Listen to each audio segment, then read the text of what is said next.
Hello everyone, welcome again to my channel startup classes. नमस्कार साथियों, एक बार फिर से स्वागत है आप सभी का मेरे चैनल स्टार्टअप क्लासेस पर। फ्रेंड्स, आपको पता होगा मैं अपने चैनल पर यूपी टीजीटी साइंस का पूरा सिलेबस कवर करा रहा हूँ। और यूपी टीजीटी साइंस में दो सब्जेक्ट्स आते हैं, एक फिजिक्स और एक केमिस्ट्री। तो फिजिक्स और केमिस्ट्री दोनों ही सब्जेक्ट का मैं अपने चैनल पर सिलेबस कवर करा रहा हूँ, नोट्स और प्रैक्टिस क्वेश्चन के साथ। तो फ्रेंड्स, यूपी टीजीटी फिजिक्स की ये वीडियो है जिसमें हमारा चैप्टर है मॉडर्न फिजिक्स यानी कि आधुनिक भौतिकी। ये वीडियो इंग्लिश मीडियम के स्टूडेंट्स के लिए है, यानी जो कंटेंट इंग्लिश में चाहते हैं उनके लिए वीडियो है। तो पूरा वीडियो, वैसे तो एक्सप्लेनेशन हिंदी में है लेकिन कंटेंट सारा इंग्लिश में अच्छे से एक्सप्लेनेशन है।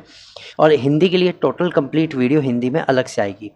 तो फ्रेंड्स, मॉडर्न फिजिक्स में अगर देखें तो मेन जो टॉपिक है आज का हमारा वो है फोटो इलेक्ट्रिक इफेक्ट। देखिए, इसमें अगर हम देखें तो दो तीन टॉपिक ही मेन है इस चैप्टर में। एक तो फोटो इलेक्ट्रिक इफेक्ट, दूसरा है हमारा प्लैंक्स क्वांटम थ्योरी और हाइड्रोजन स्पेक्ट्रम, जिसमें लाइमन सीरीज, बामर और ये सब सीरीज आती हैं, वो वाला टॉपिक हमारा मेन है। अब चलते हैं, देखिए इस चैप्टर में क्या क्या कंटेंट है। तो इस चैप्टर में सबसे पहले हम पढ़ेंगे ऑप्टिकल फिल्टर के बारे में, ऑप्टिकल फिल्टर्स क्या होते हैं। उसके बाद पढ़ेंगे फोटो इलेक्ट्रिक इफेक्ट क्या होता है, और फिर जो फोटो इलेक्ट्रिक इफेक्ट का जो एक्सपेरिमेंट है उससे रिलेटेड रिजल्ट क्या होते हैं, उससे रिलेटेड जो रिजल्ट है उनकी एक्सप्लेनेशन क्या होती है वो देखेंगे। फिर देखेंगे threshold frequency and threshold wavelength क्या होती है। ये दो टॉपिक इंपॉर्टेंट है, छोटी छोटी एक तरह से डेफिनेशंस है, तो ये बहुत इंपॉर्टेंट है। उसके बाद आता है प्लैंक्स का क्वांटम थ्योरी, प्लैंक्स की क्वांटम थ्योरी, ये पढ़ेंगे हम। उसके बाद आता है बोहर्स का परमाणु मॉडल, बोहर्स एटॉमिक मॉडल। और आफ्टर दैट आता है हाइड्रोजन स्पेक्ट्रम, हाइड्रोजन स्पेक्ट्रम को हम देखेंगे। फिर आता है लाइमन, बामर, पाशन और ब्रैकेट एंड फुन सीरीज। ये सारी की सारी सीरीज हम इस चैप्टर में देखने वाले हैं। तो चैप्टर बहुत ही ज़्यादा इंटरेस्टिंग है, बहुत ही ज़्यादा अच्छा है। आप ये भी सोच रहे होंगे कि सर ने जो परमाणु एवं नाभिकीय भौतिकी कराया उसमें स्ट्रक्चर आया था रदरफोर्ड का, लेकिन फिर बोहर का मॉडल नहीं आया और हाइड्रोजन स्पेक्ट्रम भी नहीं आए, क्यों नहीं आए? देखिए, वो सब इस चैप्टर में है, मॉडर्न फिजिक्स में है। ठीक है, वो जो चैप्टर है वो इसी का एक पार्ट है, जो मैंने ऑलरेडी वीडियो अपलोड जो है हमारे चैनल पे हो गई है, आप उन्हें देख सकते हैं। तो शुरू करते हैं फिर इस चैप्टर को, जिसमें हम सबसे पहले एक टॉपिक पढ़ते हैं, ऑप्टिकल फिल्टर। ऑप्टिकल फिल्टर होते हैं प्रकाश के फिल्टर जिन्हें कहते हैं। So it is a device in which the light of certain frequency that is colour is transmitted, light of other frequency is absorb. तो ये एक ऐसा डिवाइस है जो एक पर्टिकुलर फ्रीक्वेंसी या फिर कलर की वेवलेंथ लाइट को ही क्या करता है, मतलब प्रोड्यूस करता है, ट्रांसमिट करता है, आगे बढ़ाता है। Light of other frequencies absorb, और जो बाकी कलर की फ्रिक्वेंसी की जो लाइट है उनको एब्जॉर्ब कर लेता है। जैसे अब मैं इसको एक सिंपल सा एग्जांपल देता हूँ। देखिए, कमर्शियल में तो बहुत सारे हो सकते हैं, लेकिन मैं एक जनरल सा एग्जांपल आपको देता हूँ। जैसे आपके गॉगल्स होते हैं जो हम सन रेज के लिए यूज़ करते हैं कि धूप की रोशनी ज़्यादा आंखों पर ना आए, तो वो भी एक तरह से ऑप्टिकल फिल्टर ही है। वो क्या करता है, लाइट को एब्जॉर्ब कर देता है, कुछ फ्रिक्वेंसीज की लाइट को, और कुछ बाकी जो बची हुई है उन्हें हमें मिलती हैं आंखों पे, बस वही दिखाई देती हैं। तो इसी तरह से ऑप्टिकल फिल्टर काम करता है। अब देखिए, हम फोटो इलेक्ट्रिक इफेक्ट पढ़ेंगे, तो फोटो इलेक्ट्रिक इफेक्ट सभी मेटल्स में नहीं होता, और सभी मेटल्स में सभी लाइटों से भी नहीं होता। तो इसमें देखते हैं that selenium is more sensitive than zinc and copper. Selenium जो मेटल है वो फोटो इलेक्ट्रिक इफेक्ट के लिए ज़्यादा सेंसिटिव है जिंक और कॉपर के रिस्पेक्ट में, जिंक और कॉपर के मुकाबले। सेकेंड थिंग आती है that copper has photo electric effect from ultraviolet light. जो कॉपर है उसका जो फोटो इलेक्ट्रिक इफेक्ट होता है वो अल्ट्रावायलेट राइज में होता है, यूवी रेस में होता है, and not effect by the green और रेड कलर लाइट, और ना कि ग्रीन और रेड कलर लाइट से। ना तो ग्रीन कलर की लाइट से होता है, ना रेड कलर की लाइट से होता है, यूवी रेस जो होती हैं उनसे होता है कॉपर का फोटो इलेक्ट्रिक इफेक्ट। कॉपर मतलब तांबा। अब देखिए फोटो इलेक्ट्रिक इफेक्ट क्या है। So they are saying that electrons are emitted from the metal surface when light of the specific frequency or higher frequency is incident on the metal surface. ये कहना है कि एक मेटल सरफेस पे जब एक पर्टिकुलर फ्रीक्वेंसी की या उससे ज़्यादा फ्रीक्वेंसी की लाइट गिरती है तो इस मेटल सरफेस से इलेक्ट्रॉन निकलते हैं। क्या निकलते हैं? इलेक्ट्रॉन निकलते हैं। और बस यही जो घटना है इसे हम कहते हैं photo electric effect, and this phenomena is known as photo electric effect. The electrons emanating from the surface due to the light are called photo electrons. अब ये जो इलेक्ट्रॉन्स निकले हैं यहाँ पे, जो इलेक्ट्रॉन्स इस इफेक्ट में निकलते हैं, इन्हें हम क्या कहते हैं? इन्हें हम कहते हैं फोटो इलेक्ट्रॉन्स। क्या कहते हैं? फोटो इलेक्ट्रॉन्स कहते हैं। ठीक, और and the current generated in the photoelectric and the current generator is called photoelectric current। और जो यहाँ पे करंट जनरेट होता है, जो करंट यहाँ पे जनरेट होता है उसे हम क्या कहते हैं? फोटो इलेक्ट्रिक करंट कहते हैं। तो ये एक छोटा सा टॉपिक है बस। अब इसके एक्सपेरिमेंटल रिजल्ट क्या थे वो देखते हैं। Number A, effect of potential on the photo electric current. Effect क्या है, मतलब जो इसका एक्सपेरिमेंट किया गया उसके क्या इफेक्ट पड़े, पोटेंशियल के क्या इफेक्ट पड़े, विभव का क्या इफेक्ट पड़ा। सो ये कहना है as the value of the potential increase the value of the photo electric current increases. ये कहना है सबसे पहले अगर हम पोटेंशियल की वैल्यू बढ़ाते हैं तो आई की भी वैल्यू बढ़ती है। It means it is directly proportional for the first step. पहले क्या हो रहा है कि अगर हम V की वैल्यू बढ़ाएं तो I की भी वैल्यू इंक्रीज हो रही है, ठीक है। तो एक तरह से ग्राफ ऐसे जाएगा, ऐसे जाएगा, बढ़ता हुआ जाएगा, चाहे कांस्टेंट बढ़ो चाहे ऊपर नीचे कैसे भी बढ़े, लेकिन बढ़ेगा। But it does not increase beyond a certain limit, लेकिन एक लिमिट आने के बाद ये नहीं बढ़ेगा, and this is called the saturated photo current. और करंट की वैल्यू एक लिमिट पोटेंशियल आने के बाद रुक जाएगी, फिर करंट की वैल्यू नहीं बढ़ेगी। अगर आप पोटेंशियल बढ़ा दें तो वो बढ़ता रहेगा, ग्राफ पोटेंशियल में स्ट्रेट लाइन का हो जाएगा। तो ये जो पॉइंट आएगा, इस पॉइंट को हम क्या कहते हैं, सैचुरेटेड फोटो करंट। इस पॉइंट को हम क्या कहते हैं, सैचुरेटेड फोटो करंट। तो इस पे जितना भी करंट हमारे पास है, ये वाली जो वैल्यू है, ये होगा सैचुरेटेड फोटो करंट की वैल्यू। ओके, तो ये टॉपिक आया। अब बात करते हैं when the value of the potential is made negative, giving the negative potential to anode and the positive to cathode. ये कहना है अगर हम पोटेंशियल की वैल्यू नेगेटिव कर दें, यानी यहाँ माइनस वी रखें और यहाँ आई रखें, तब क्या होगा। They are saying that the value of photo electric current first increase and then decrease. पहले तो वैल्यू बढ़ती है और उसके बाद घटनी शुरू हो जाती है। देखिए उसमें था कि कांस्टेंट हो जाती है, इसमें घटती है, ठीक है। एंड फाइनली बिकम जीरो, और फिर एक टाइम पे आने के बाद क्या हो जाएगी, जीरो बन जाएगी, ठीक है। क्या हो जाएगी, जीरो हो जाएगी। And this is called stopping voltage. अब इस जीरो पे जितना पोटेंशियल होगा, करंट तो चला है, करंट तो जीरो हो गया, लेकिन इस पे जितना पोटेंशियल होगा उसे हम कहेंगे स्टॉपिंग वोल्टेज। क्या कहेंगे, स्टॉपिंग वोल्टेज कहेंगे, या स्टॉपिंग पोटेंशियल भी हम इसे कह सकते हैं। तो दो चीज़ यहाँ से निकल गया, एक तो सैचुरेटेड फोटो करंट क्या होता है, ठीक है, the limiting value of the current beyond which the potential increase but current does not increase is called saturated photocurrent, and on applying the negative potential the value of the photoelectric current first increase and then decrease and become zero, and this condition is called the stopping voltage or stopping potential. अब बात करते हैं second point, effect of light on the intensity of electric current. ये कह रहे हैं light की intensity का इलेक्ट्रिक करंट पर क्या प्रभाव पड़ता है। They are saying that the photo electric current is directly proportional to the intensity of incident light. Incident light की तीव्रता के डायरेक्टली प्रोपोर्शनल होता है, यानी कि जितनी ज़्यादा आई होगी, जितनी ज़्यादा तीव्रता होगी, इंसिडेंट लाइट की इंटेंसिटी होगी, उतना ही ज़्यादा करंट होगा। देखिए इंटेंसिटी ऑफ इंसिडेंट लाइट को मैंने कैपिटल आई से डिनोट करा है और जो करंट है उसको स्मॉल आई से डिनोट करा है। तो I will be directly proportional to small I. Now effect of frequency of light on the photo electric current. Frequency का क्या प्रभाव पड़ता है, देखिए ये तो सबसे ज़्यादा इंपॉर्टेंट है यहाँ पर, ये सबसे ज़्यादा इंपॉर्टेंट है, ये सबसे ज़्यादा इंपॉर्टेंट है। क्यों है वो देखते हैं। That the light current flow only when the frequency is greater than a certain value. ये कहते हैं लाइट केवल तभी फ्लो करती है सिस्टम में जब जो फ्रीक्वेंसी है लाइट की, जो गिर रही है, उस लाइट की जो फ्रीक्वेंसी है वो एक सर्टेन अमाउंट से ज़्यादा होती है, उससे नीचे होती है तो नहीं होता। यानी कि मैं क्या कहना चाह रहा हूँ, ये कहना चाह रहा हूँ, मान लीजिए मेटल है और मेटल की सरफेस से इलेक्ट्रॉन निकलने हैं और इस पर कोई लाइट की फ्रीक्वेंसी गिर गई, तो ये कह रहे हैं जो ये फ्रीक्वेंसी है ना, ये एक पर्टिकुलर सर्टेन वैल्यू से ज़्यादा होनी चाहिए, तभी इसमें से इलेक्ट्रॉन निकलेंगे, अदरवाइज इलेक्ट्रॉन नहीं निकलेंगे। मेटल की सरफेस से अदरवाइज इलेक्ट्रॉन नहीं निकलेंगे, तो इस फ्रीक्वेंसी से ज़्यादा होनी चाहिए। तो किस फ्रीक्वेंसी से ज़्यादा होनी चाहिए, उस फ्रीक्वेंसी को हम क्या कहते हैं, उस फ्रीक्वेंसी को हम कहते हैं थ्रेशोल्ड फ्रीक्वेंसी। क्या कहते हैं, थ्रेशोल्ड फ्रीक्वेंसी, और इसे हम डिनोट करते हैं न्यू जीरो से। The minimum frequency, the minimum frequency at which electrons are emitted is incident light on a metallic surface. This frequency is called threshold frequency or mu naught. ये कहना है वो मिनिमम फ्रीक्वेंसी जिसके नीचे photo electric current effect नहीं होता, या फिर जिसके नीचे मेटल से इलेक्ट्रॉन नहीं निकलते, is called the threshold frequency. अब देखिए है क्या, हमने कहा ये जो फ्रीक्वेंसी है लाइट की, जो गिर रही है लाइट, उसकी फ्रीक्वेंसी न्यू है, ठीक है। तो न्यू नॉट क्या है, न्यू नॉट एक तरह से मेटल की वो फ्रीक्वेंसी है जिसके नीचे फोटो इलेक्ट्रिक करंट नहीं होगा। तो फोटो इलेक्ट्रिक करंट होने के लिए न्यू, यानी कि जो लाइट की फ्रीक्वेंसी है वो अगर कम है न्यू नॉट से, देन जो इलेक्ट्रॉन्स है वो नहीं निकलेंगे और जो करंट है वो भी पास नहीं होगा, ठीक है। First condition, this is the first condition कि हमारी जो थ्रेशोल्ड फ्रीक्वेंसी है और जो लाइट की फ्रीक्वेंसी है, लाइट की फ्रीक्वेंसी हमेशा थ्रेशोल्ड फ्रीक्वेंसी से ज़्यादा होनी चाहिए, और ये कैरेक्टरिस्टिक्स होती है, मेटल पे डिपेंड करती है, ठीक। नेक्स्ट पॉइंट देखते हैं, अगर हमारी जो फ्रीक्वेंसी है वो ज़्यादा है या बराबर है थ्रेशोल्ड फ्रीक्वेंसी के, तब हमारे जो इलेक्ट्रॉन है वो भी इमिट होंगे और फिर इसलिए करंट भी जनरेट होगा। सेकंड कंडीशन ये है, तो इन दो को याद रखिएगा।